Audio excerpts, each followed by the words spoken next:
ദൈവത്തിന് മഹത്വം ഉണ്ടാകട്ടെ. വളരെ പ്രധാനപ്പെട്ട നാം എല്ലാവരും നിശ്ചയമായിട്ടും അറിഞ്ഞിരിക്കേണ്ട ഒരു വചനമാണ് ഇന്നത്തെ വചനം. 1 യോഹന്നാൻ 2-ാം അധ്യായം 19-ാമത്തെ വാക്യം. അവർ നമ്മുടെ ഇടയിൽ നിന്ന് പുറപ്പെട്ടു എങ്കിലും നമുക്കുള്ളവർ ആയിരുന്നില്ല.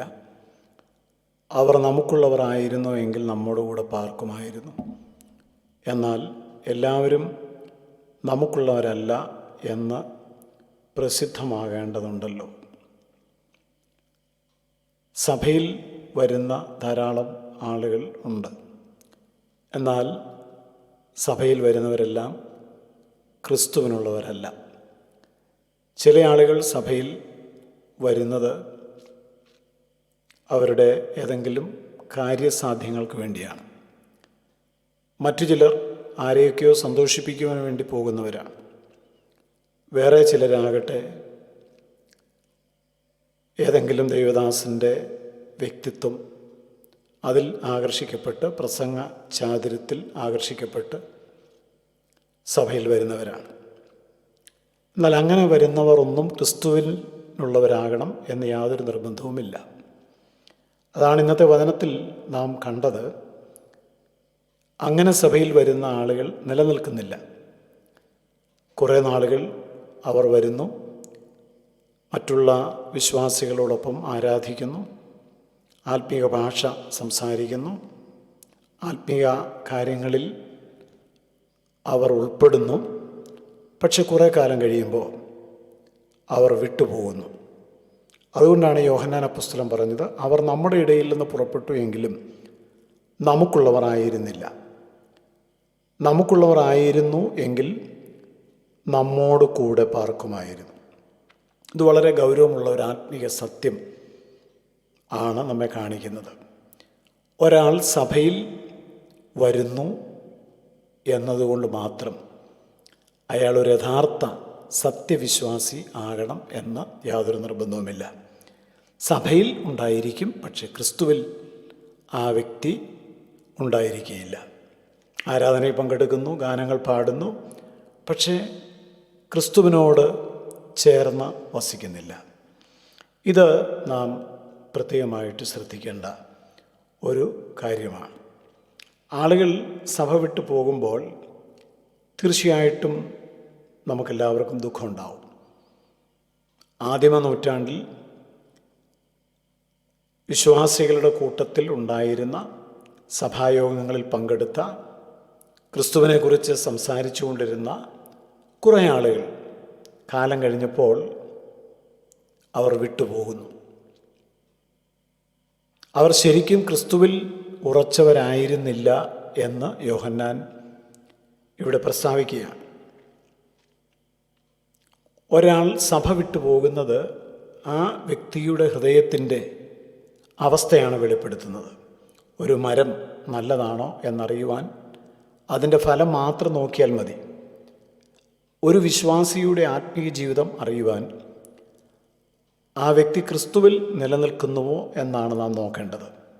പ്രയാസങ്ങൾ വരും, പരിശോധനകൾ വരും, ദുരുപദേശങ്ങളുടെ തള്ളിക്കയറ്റം വരും. ഇങ്ങനെയൊക്കെ വരുമ്പോൾ അവരുടെ ഹൃദയം ക്രിസ്തുവിൽ സ്ഥിരപ്പെട്ടിരുന്നു എങ്കിൽ തീർച്ചയായും അവർ ആ കൂട്ടായ്മയിൽ തന്നെ കാണുമായിരുന്നു. പ്രശ്നങ്ങൾ വന്നാലും, വേദനകൾ വന്നാലും, ഒറ്റപ്പെടുത്തലുകൾ വന്നാലും അവർ ക്രിസ്തുവിനോടൊപ്പം തുടരുമായിരുന്നു. കാരണം അവർ ഒരു മനുഷ്യരെ കണ്ടുവന്നവരല്ല, ഒരു മനുഷ്യനിലും ആശ്രയിച്ചു വന്നവരല്ല. അവർ കണ്ടത് ക്രിസ്തുവിനെയാണ്, അവർ ആശ്രയിക്കുന്നതും ക്രിസ്തുവിനെയാണ്. ദൈവം ചിലപ്പോൾ സഭയിൽ ഇങ്ങനെയുള്ള അനുഭവങ്ങൾ അനുവദിച്ചേക്കാം. നമ്മോടൊപ്പം ഉണ്ടായിരുന്നവർ നമ്മെ വിട്ട് പോകുമ്പോൾ തീർച്ചയായിട്ടും വേദനയുണ്ടാകാം. പക്ഷേ സഭ ശുദ്ധീകരിക്കപ്പെടുവാൻ ദൈവം ഇത് അനുവദിക്കും. അതായത് വ്യാജവിശ്വാസമുള്ളവരും വ്യാജ ആത്മാവിനാൽ പിടിക്കപ്പെട്ടവരും ആരാണെന്ന് കാലങ്ങൾ കഴിയുമ്പോൾ ദൈവം തെളിയിച്ചുകൊണ്ടിരിക്കും. അപ്പോൾ ക്രിസ്തുവിനോട് യഥാർത്ഥമായിട്ട് ചേർന്ന് നിൽക്കുന്നവർ മാത്രമാണ് സഭയിൽ തുടരുവാൻ ദൈവം അനുവദിക്കുന്നുള്ളൂ. ഈ വചനം മറ്റുള്ളവരെ വിധിക്കുവാനുള്ള വചനമല്ല, പകരം നമ്മോട് തന്നെ ചോദിക്കുവാൻ ഉള്ള ഒരവസരമാണ്. ഞാൻ ക്രിസ്തുവിൽ നിലനിൽക്കുന്നുവോ? സാഹചര്യങ്ങൾ മാറിയാൽ, മനുഷ്യർ മാറിയാൽ, പരിശോധനകൾ വന്നാൽ ഞാൻ ക്രിസ്തുവിൽ നിലനിന്ന കൂട്ടായ്മയിൽ തുടരുമോ? ക്രിസ്തീയ ജീവിതത്തിൻ്റെ പരിശോധന വരുമ്പോൾ സ്ഥിരതയിൽ ആണ് നമ്മുടെ ഫലം വെളിപ്പെടേണ്ടത്. അതുകൊണ്ട് നാം എല്ലാവരും പ്രത്യേകം പ്രാർത്ഥിക്കണം. അവസാനം വരെ നിലനിൽക്കുന്ന സത്യവിശ്വാസം ഞങ്ങൾക്ക് തരണം എന്നായിരിക്കട്ടെ നമ്മുടെ എല്ലാവരുടെയും പ്രാർത്ഥന.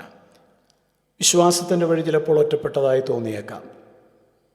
എല്ലാവരും ഒരുപക്ഷെ കൂടെ ഉണ്ടാകണം എന്ന നിർബന്ധവുമില്ല. ഒരുമിച്ച് ഇറങ്ങിത്തിരിച്ച പലരും ഇടയ്ക്ക് വെച്ച് വിട്ടുപോയിട്ടുണ്ടാവാം. എന്നാൽ ചരിത്രം എപ്പോഴും ഓർമ്മിപ്പിക്കപ്പെടുന്നത് അല്ലെങ്കിൽ ഓർക്കപ്പെടുന്നത് അവസാനം വരെ നിലനിന്നവരെയാണ്.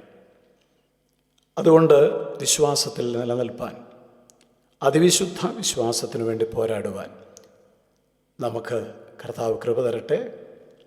ദൈവത്തിൻ്റെ വചനത്തിൽ നാം ഇങ്ങനെയാണ് കണ്ടത്: അവർ നമുക്കുള്ളവരായിരുന്നെങ്കിൽ നമ്മോടൊപ്പം നിൽക്കുമായിരുന്നു. എന്നാൽ അവർ നമ്മുടെ കൂട്ടം വിട്ടുപോയതിനാൽ അവരിൽ ആരും നമുക്കുള്ളവരല്ല എന്ന് വ്യക്തമാണ്. അതുകൊണ്ട് ആൾക്കൂട്ടത്തിൽ ഒരിക്കലും പ്രസാദിക്കുന്ന ദൈവമല്ല എന്ന് തിരിച്ചറിഞ്ഞ് സത്യവിശ്വാസത്തിൽ നിലനിൽപ്പാൻ നമുക്ക് പ്രാർത്ഥിക്കാം. സ്വർഗീയ പിതാവേ, തിരുനാമത്തിന് നന്ദി. വചനം ഞങ്ങൾക്ക് വെളിപ്പെടുത്തി തരണമേ. ക്രിസ്തുയേശുവിൻ നാമത്തിൽ തന്നെ ആമേൻ. നിത്യജീവമൊഴികൾ നിന്നിലുണ്ട് പരനെ, നിന്നെ വിട്ടിട്ടാടിയങ്ങളെങ്ങു പോയി വസിക്കും, നിന്നെ വിട്ടിട്ടാടിയങ്ങളെങ്ങു പോയി വസിക്കും. നീയല്ലോ ഞങ്ങൾക്കുള്ള ദിവ്യ